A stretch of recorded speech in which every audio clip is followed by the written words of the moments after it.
Hey, Physics Boss Man coming back at you. A 15,000 Newton automobile travels at 45 kilometers per hour northward along a street, and a 7,500 Newton sports car travels at 60 kilometers per hour eastward. If neither driver brakes and the cars collide and lock bumpers, what will their velocity be immediately after the collision? Okay, so we'll write interpret on the board and start drawing a picture, but let's do a little interpretation here. 15,000 newtons, that's the weight of the vehicle, right? We usually think of newtons as a force, but newtons is also the SI unit of weight. So similarly, the 7,500 Newton sports car. And so we got gonna have to compute the masses, gonna have to convert things to the SI system of units that we're more used to. With God's help, you can do physics. Boss, as you are created. You are created in God's image. To be fruitful and multiply. Fill the earth and subdue. Okay, so to interpret this, let's draw a picture. And I like a top view for analyzing collisions. So we have the M1, which we don't know yet, the weight of one, and that's the 15,000 newtons. That's the big vehicle, and V1 is its velocity northward at 45 kilometers per hour. And it's going to collide with the sports car. I don't work too hard on these pictures, right? We just know this is the sports car, needs a little representation. Its mass is unknown. Its weight is the 7,500 newtons, and its velocity or speed in the eastward direction is 60 kilometers per hour. So they're going to collide, and after they collide, they lock bumpers, and that's a key phrase in the problem because it means that they're stuck together as they're continuing on. So you've really only got one sort of compound wrecked thing. They're stuck together, they're heading off into some direction, and so the total mass is m1 plus m2. That's going to be straightforward to figure out, but the final velocity, that's the unknown that we're asked to solve for. So the general principle of physics here, is it conservation of energy? No, because conservation of energy only applies to elastic collisions, but the principle that applies to all collisions is conservation of momentum. God has crowned you with glory and honor. Honor to rule over his creation. All right, so to develop the solution, our bullet point plan, need to think, and there's a lot of moving parts, a lot of steps in this one, but the first two are kind of easy. We're going to go ahead and compute M1 and M2, just convert the weights that were given into masses, and let's also convert V1 and V2 to meters per second. Alright, so that's the easy steps that we kind of saw coming even as we were reading the problem. So now we need to express P initial x in terms of the stuff we're given, right? So the law of conservation of momentum is important because you can think of it as one conserved vector quantity, P initial equals to P final, but you can also think it of, in a two-dimensional problem, there are two conserved quantities and they're conserved separately, namely the x component of momentum and the y component of momentum. So let's go ahead and give this a little coordinate system here. X is just going to be eastward to the right, kind of as we're used to, and y is upward or northward, because this is really a top view of the collision. Okay, so we're going to express the x component of initial momentum. We're going to express the y component of initial momentum in terms of the stuff we're given. And now we're also going to express the final x component of momentum, and we're going to express the final component of y momentum. And once we've done that, it's really in terms of the masses and the velocities that we've been given or that we computed along the way.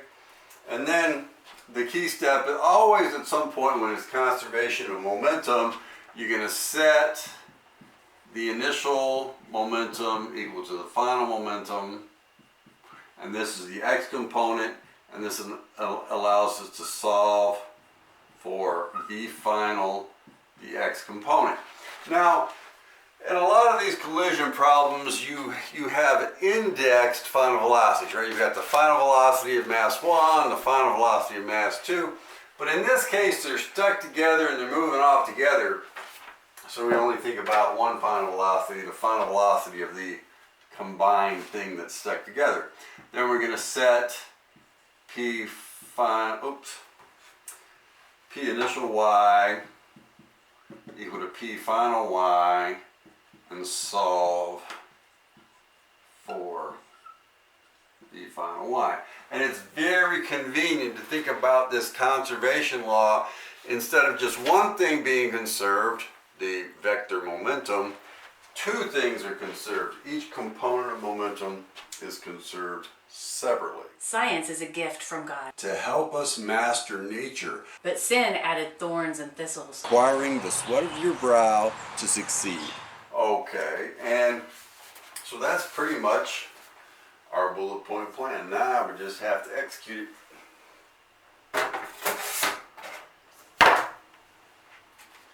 Okay, so the weight is equal to mg. So to solve for the mass is simply the weight divided by the acceleration of gravity. So in practical terms, that works out to be 7,500 newtons divided by 9.8 meters per second squared. And a newton is a kilogram meter per second squared. So when you divide a newton by a meter per second squared, you get back a kilogram. So that's the math on units. And so it's 765.3 kilograms. Similarly, weight 1 is equal to m1g. So m1 is equal to weight 1 divided by g. So that's 15,000 newtons divided by g. So that's 1530.6 kilograms. And likewise, or similarly, we'll convert our units. V1 is 45 kilometers per hour. So to convert that to meters per second, we multiply by 1 hour is 36. Write that in a way you can read it here. 1 hour is 3,600 seconds, and then 1 kilometer is 1,000 meters. And we do our unit conversions by writing things out explicitly like this. So we cancel out the hours, we cancel out the kilometers, and we end up with units of meters per second. And then you punch in the numbers into your calculator, and that works out to be 12.5 meters per second. V2, work it through the unit conversion grinder. So it's 60 kilometers in 1 hour. And then 1 hour is 3,600 seconds. And then 1,000 meters is 1 kilometer. Kilometers cancels out, hours cancels out. We're left with units of meters per second. And then punch in the number in your calculator, and it's 16.67 meters per second. All right, so now we're going to be executing this part of our bullet point plan. Learning physics Often requires prayer as we submit to Jesus Christ as risen King of Kings and Lord of Lords. Okay, so P final X expressed in terms of the stuff. First thing we wanted to express was P initial x. P initial x is m2 v2 because there's no component from mass 1 because mass 1 is moving northward. It's got a y component, but it's got 0 x component. So, I mean, we could write it plus m1 v1, but that's 0, so it's just the m2 v2. All right, now P final x, remember they're stuck together, so it's m1 plus m2 times v final x, and this is going to be one of the m unknowns that we saw for. So now we set them equal to each other. m2 v2 is equal to m1 plus m2 times v final x. Keep in mind that's our unknown. So v final x, divide both sides by this term, is m2 divided by m1 plus m2 and then times v2. Now let's thinking about the units. The masses, there's a mass in the numerator and a mass in the denominator, so those units of kilograms are going to cancel out. This whole coefficient out here in front that multiplies v2 is unitless. So the other thing about that is mass 2 is half of mass 1. So this factor out here is just a third. So it's a third times 16.67 meters per second. So multiply that out, it works out to be 5.56 meters per second. Now doing the same things with the y components, P initial y is now m1 v1, and likewise the x component, the y component of v2 is 0 because v2 is the sports car that's just going eastward initially. So P final y is simply going to be m1 plus m2 v final y. So set them equal to each other. V final y times m1 plus m2 equals m2 v1. Divide both sides by the sum of the masses. V final y equals m2 divided by m1 plus m2 v1. And then you punch that in your handy calculator. It's 8.33 meters per second. All right. Now to assess three components. Now this is the answer, right? We've got our vector here. The x component is 5.56 meters per second. The y component is 8.33 meters per second. Pick your favorite vector notation with the hats or with the brackets. That's the answer. So to assess, we want to check the direction. So the x component's positive and the y component's positive, which is what we expected, that they collide and end up going up and to the right. The other way to think about it is the x component of initial momentum is positive. The x component of the y component of initial momentum is positive. Momentum's conserved, so the final components also have to be up and to the right in the first quadrant. Okay, so that's the direction. The sign, all the signs are positive.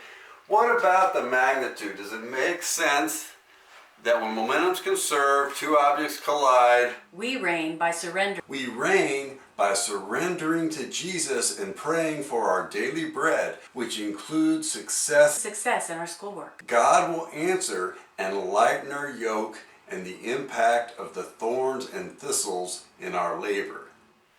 That the magnitude of the two components' velocity is a little smaller. Of course, the mass gets bigger, the velocity gets smaller when things collide and stick together. So the assessment ends up checking out and making sense. But let's remember to pray, because a lot of times physics gets hard and there's a lot of moving parts in these conservation law problems. The other thing is that we can stumble around, well, what conservation law do I need to use? Keep in mind that you can use conservation of momentum for any collision. Conservation of energy you can only use for elastic collisions. Heavenly Father, we thank you for this chance to do physics today in Jesus' name. We thank you that your promise says we can do all things through Christ who strengthens us. Help us to believe that, Lord God. We know that there are thorns and thistles because of sin. But Jesus said that my yoke is easy and my burden is light. Help us, Lord God, to look to Jesus to make our yoke easier and our burden lighter. And help us, Lord God, sharpen our minds so we can do all things through Christ who strengthens us. And help us to remember to pray and ask for help on the tests, in the homework, and in the tight spots of life. Help us, Lord God, to remember to give you thanks after you give us that help and help us to succeed. We pray in Jesus' name. Written in the Word, in the good, good Word, is a message from our God. Gonna tell you all about how to get to the kingdom, the good life. Written in the Word, in the good, good Word, is a message from our God. Gonna tell you all about how to get to the kingdom, the good life.